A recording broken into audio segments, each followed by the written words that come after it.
Coucou famille, sortez ou sortez, l'air est grave, l'air est très grave, l'air est, je ne vais pas dire l'heure, hein, mais je vais dire l'air est grave.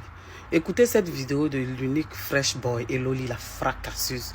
C'est deux blogueurs ivoiriens qui racontent leur histoire. Ça veut dire que leur histoire d'amour a commencé depuis la Côte d'Ivoire jusqu'à ce qu'il y ait l'infidélité, jusqu'à ce qu'il y ait voyage, jusqu'à ce qu'il y ait rencontre encore, jusqu'à ce qu'il y ait infidélité. Vous-même regardez la vidéo jusqu'à la fin et puis donnez votre avis. Dites ce que vous pensez. Quelle est la morale dans l'histoire? Si c'était vous, est-ce que vous alliez le faire? Et si c'était vous qui vous retrouvez des années plus tard, votre qu'auriez-vous fait? Donnez votre avis. Donnez vos avis. Quand on va parler, on dit qu'on est gris. Mais vous-même, regardez la vidéo jusqu'à la fin. Ma Joss. En tout cas, l'amour est fort. Écoutez. Où? Ici, à Makori. D'accord. Okay. Donc vous avez une relation, oui. Et tu lui dis que tu veux partir en France. Donc... Non, on s'est mis ensemble. On a fait connaissance, on s'est mis ensemble. Et puis voilà, il m'a demandé en mariage après 2 mois. D'accord. Et voilà que... Et tu as dit oui. J'ai payé le pour le compte. tu as dit oui. Loli la lumière, comment tu vas? Ça va, merci. Donc déjà à la base, à Makori, ici, tu avais déjà l'infidélité dans la peau? Non, c'est pas que j'avais l'infidélité dans la peau, pas du tout. Ici, tout le monde sait. Tu étais avec lui? Oui. Voilà. Et l'autre en même temps? Non, mais parce que ici, j'ai fait une rencontre où j'étais même pas libre de mes mouvements déjà. Et donc, je suppose que le mec m'a pris voilà, pour une fille. Mais c'est une infidélité. Il faut reconnaître que tu es infidèle. Non, pour moi, écoute, pas. Pour moi, je comprends. Moi, je ne veux pas dans ce sens. Si ce volet là, si ce volet, je ne veux pas parler des filles. Comment l'infidélité, déjà, ça n'a pas son sens parce que la définition de l'infidélité dans une relation, c'est de ne pas respecter son homme. C'est pas aller avoir des rapports. Déjà, si, si nous parlons... Tu laisses aller prendre en France là. Elle est relative. Voilà. Non, attends. Il n'y a pas de définition relative. Non, attends. Non, l'unique, on dirait que tu es pas marié. On dirait que tu as un dictionnaire qui est bien précis, qui est particulier, parce que l'infidélité... et l'infidélité, c'est deux choses différentes. Mais elle te laisse aller prendre blanc là, c'est pas infidélité. Non, c'est pas infidélité, c'est son choix. C'était à un moment donné, pour moi, c'était pas l'infidélité en tant que... Mais pourquoi tu dis que tu l'as vécu comme une grosse trahison? Moi, j'ai vécu comme une trahison parce que je me suis dit, un jour, ça allait prendre. Qu'est-ce qu'elle allait prendre? Voilà. Les activités, en fait. Les activités allaient prendre. Et puis, quand elle est partie là, moi, ça m'a cassé. Ça veut dire que Loli, tu ne croyais pas vraiment en lui, en ce qu'il faisait, tu croyais pas que tu avais un avenir avec lui? Si, je croyais, la preuve en est parce qu'ici, il s'est battu, il est venu jusqu'en Europe. Mais oui, mais entre un blanc et puis quelqu'un qui va bien à Djamé, il faut choisir blanc. Non, mais à ce moment, oui, mais l'unique, tu sais, c'est un homme, tu es avec ta copine, elle part en France avec un blanc. Est-ce que là, tu te dis que la relation sera encore possible en tant qu'homme?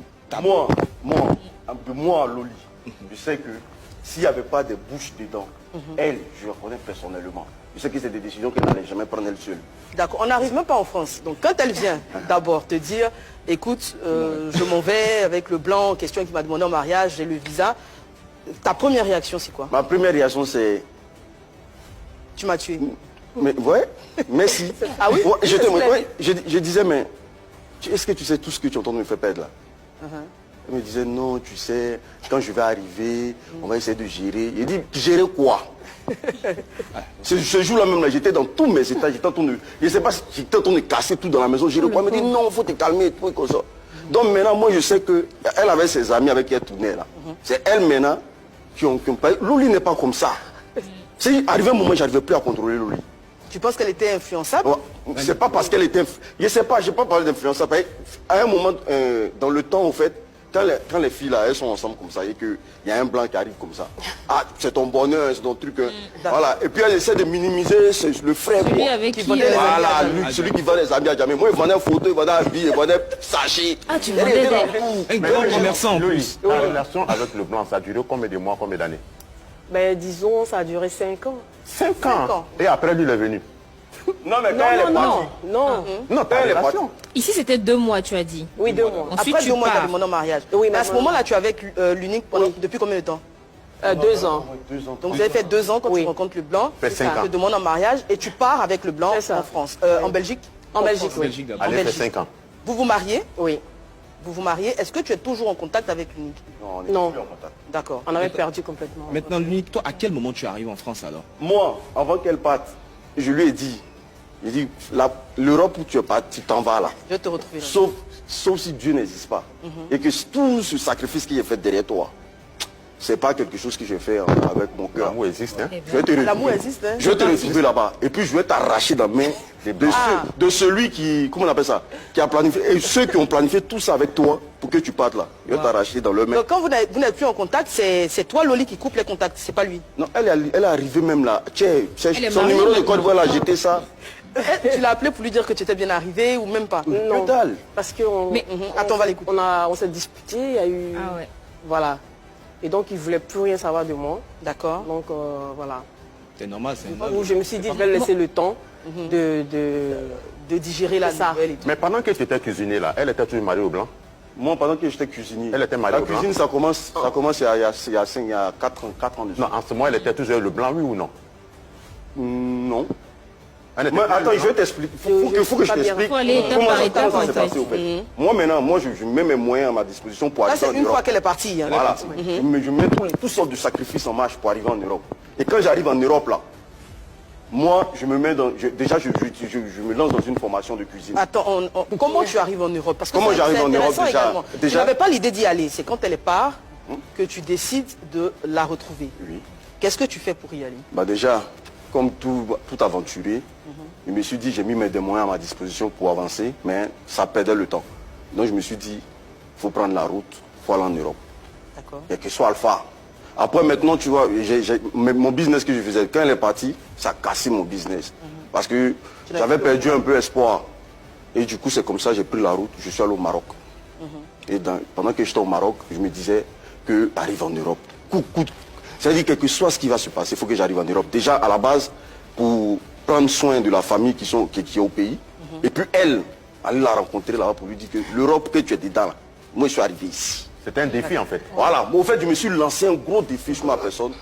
Voilà, pour y arriver. Et Donc, qu'est-ce que j'ai tu pas- traverses comme situation, comme difficulté pour arriver Ben, déjà, franchement, ça a été très très difficile. Déjà, ma vie au Maroc, ça n'a pas été un cadeau. Qu'est-ce que tu faisais Qu'est-ce que je faisais au Maroc? au Maroc? Bah, déjà, on travaille au bord des plages, où quand il y a des touristes qui viennent, on se permet de montrer le marché, un peu... Comme des guides, en fait. Des guides, au fait. Voilà, on faisait ça. Et après, on ne devait pas durer dans la ville, parce qu'on devait aller toujours au rassemblement. Il y a une sorte de rassemblement là-bas, des migrants dans la forêt, au fait. Est-ce que tu comprends? Et du coup, on a fait la forêt de Kassiago, parce que c'était un monde vraiment, vraiment très, très dangereux. Et que beaucoup de personnes ne s'est pas médiatisé, parce que tout ce qui est médiatisé, c'est celui de la Libye. Alors que la forêt de Kassiago, c'était tellement dangereux que pour y vivre là-bas, mais il y a beaucoup de personnes qui perdaient la vie au fait. Mais Ça, c'était c'est au Maroc. Au Maroc. Dans la forêt. Donc du coup, j'ai vécu là-bas j'ai fait au moins 2 ans là-bas. Dans la forêt? J'ai fait 2 ans dans la forêt, j'ai lutté un peu de partout et tout et qu'on sort. Et voilà, le jour qu'on devait lancer le Zodiac, et moi, j'avais les moyens qu'il fallait pour partir. Mais le Zodiac, il est lancé d'où? Du Maroc ou de la Libye? Il est lancé du Maroc, au fait. Du Maroc, d'accord. Voilà, il est lancé du Maroc. Et c'est comme ça, je tente une première fois. Et quand je tente une première fois, on nous attrape sur l'eau, au fait. Et moi, j'étais un peu désespéré, mais je suis resté quand même. Et encore 2 semaines après... Est-ce que, parce que les témoins qu'on a eu ici, qu'on vous attrape, on vous met en prison, en Libye en tout cas. Est-ce qu'au Maroc, on vous attrape sur l'eau, on vous met en prison ou... on fait une sorte de garde à vue un jour. Après, on vous libère. D'accord. Voilà, donc du coup, après, 2 semaines après, j'ai essayé encore. Et c'est la 2e fois qui a marché. Mais sauf que, faut que les gens sachent que vraiment, la traversée là, c'est pas ce que les gens expliquent ici en Côte d'Ivoire. C'est encore plus dangereux que ce que les gens expliquent. Combien de personnes as-tu perdu dans cette forêt-là? Combien de Bah, personnes ont perdu la vie? Des milliers. Des milliers. C'est pour ça que je dis, c'est pas médiatisé. La forêt de Kassiago du Maroc est plus dangereuse que tout ce qui se passe en Mais Libye. qu'est-ce qui se passe dans cette là-bas forêt? concrètement? Mais je t'ai dit que il n'y a pas de... Déjà, il n'y a pas de... vous vivez entre les animaux, déjà. Il y a tout dedans. Et quand tu dis que c'est une forêt, il n'y a pas de maison, il n'y a pas de... Il n'y a pas de maison, il n'y a rien. C'est sous les tentes. Sous les tentes. Ah, vous vivez sous les tentes? Oui, sous les tentes fabriquées. Mais Loli, ce que tu expliques, l'unique fraîche, ce que tu dis là, c'est tellement important. Mais dans tes directs là, tu ne sensibilises pas comme ça, tu t'attardes sur la vie des gens. Il faut beaucoup parler.